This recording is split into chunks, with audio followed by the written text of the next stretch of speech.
Today's trivia question is this. Back in 1894, the largest artificial lake in Nebraska was located in what community? Bellevue? Kearney? North Platte? Believe it or not, the correct answer is Gothenburg. Hello, and welcome to the Gothenburg Historical Audio Tour. I am your host, Mark Peyton, and today I'm going to tell you about Gothenburg's Lake Helen.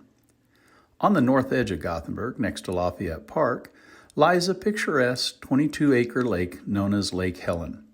It wasn't always this small in size.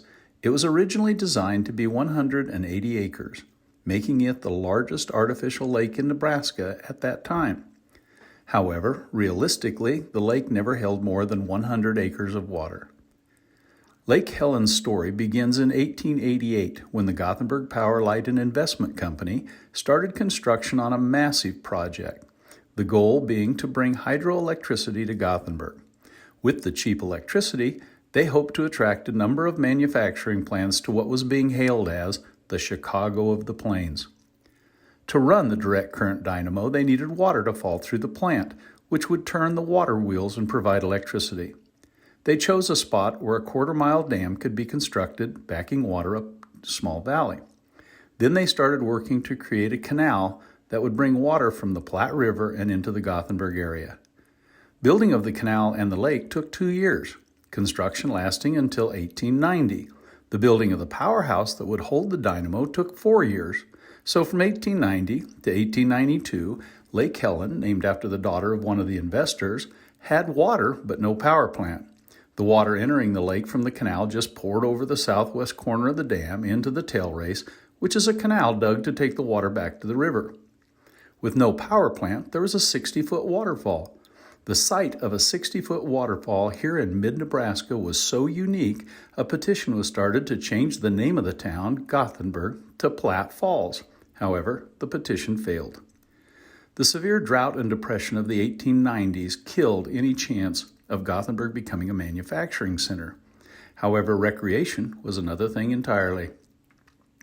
Lake Helen drew campers from all over. The Lincoln Highway, the first cross-country highway, brought hundreds of people through Gothenburg every day. Many would camp as they made their way across the state, and Lake Helen became known as a great place for camping, swimming, boating, and fishing. Each summer, thousands of people would come through and utilize the park at the north end of the lake. So how did Lake Helen end up a little more pond-like? Over time, the 100-acre lake acquired so much silt that a berm was built, ultimately separating an irrigation canal from the lake proper. This reduced the size of the lake to about 80 acres. And then again, more dredging reduced the lake to about 50 acres. In the 1960s, the silt caused another reduction in the lake with a project that separated the northern portion of the lake from the south, further reducing the size of the lake to about 35 acres. Finally, in 2014, the lake was dredged once more, with the dredge material filling in the smaller lake to the north, leaving only the 22 acres of present-day Lake Helen. Gothenburg no longer has a hydroelectric powerhouse, but Lake Helen, the regulating reservoir built to supply the plant with water, is still here, and it is still the center for recreation, offering camping, boating, picnicking, fishing, a frisbee golf course, and there's a hike bike trail and hundreds of trees surrounding the area. Thank you for listening to this episode of Avery Solomon's Gothenburg Historical Audio Tour. If you want to see and listen to more episodes like this, check out the YouTube or Facebook page, both titled Gothenburg Historical Audio Tour.